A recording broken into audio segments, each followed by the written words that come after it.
Hello everyone, welcome back to my YouTube channel. আজি দেওবাৰ, আজি ৰান্ধিব লৈছো দেউতাৰ প্ৰিয় লাও আৰু মাছৰ ঝোল। ৰান্ধিবলৈ একেবাৰে সহজ। মই লৈছো লাও, আলু, পিয়াজ, বিলাহী। ইয়াৰ পিছতে লাওখিনি কুটি লৈ ভালদৰে ধুই ললো। এয়া মই পিয়াজ, বিলাহীখিনি কুটি ললো। এয়া হৈছে মাছ। নিমখ আৰু হালধিৰে মই মেৰিনেট কৰি ললো। এতিয়া মই ফ্ৰাই কৰি লৈছো, অলপ ডিপ ফ্ৰাই কৰিম।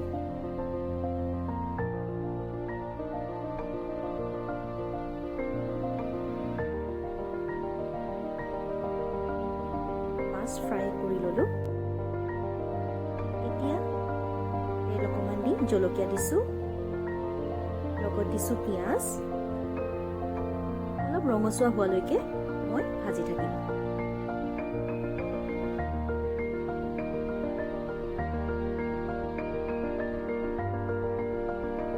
ব্ৰাউনিছ কালাৰ এটা হোৱাৰ পিছতে ইয়াতে মই দিছো বিলাহী।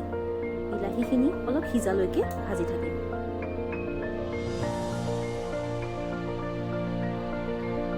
এতিয়া দিছো লাওখিনি। জোখ অনুসাৰে মই ইয়াত নিমখ আৰু হালধি দিছো। মছলাৰ একেবাৰে ব্যৱহাৰ কৰা নাই।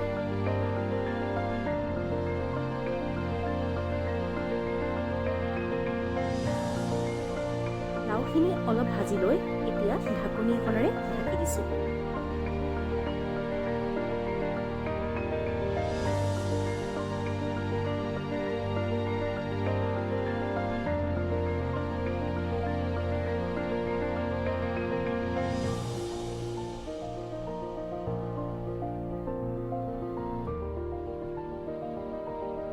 লাওখিনি আধা সিজা হোৱালৈ প্ৰায় ভাজি থাকিব লাগে 10-15 মিনিটমান।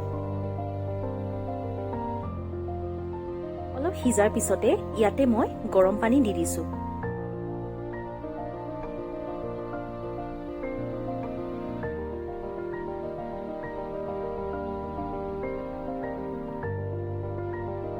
পানীখিনি উতল আহিবলৈ ঢাকনেৰে ঢাক মাৰি দিছো।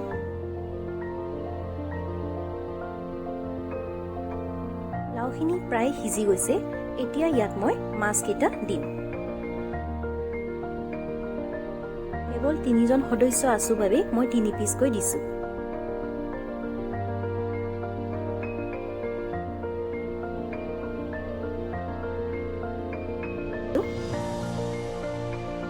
এয়া আমাৰ মাছৰ ঝোল তৈয়াৰ হৈ গ'ল।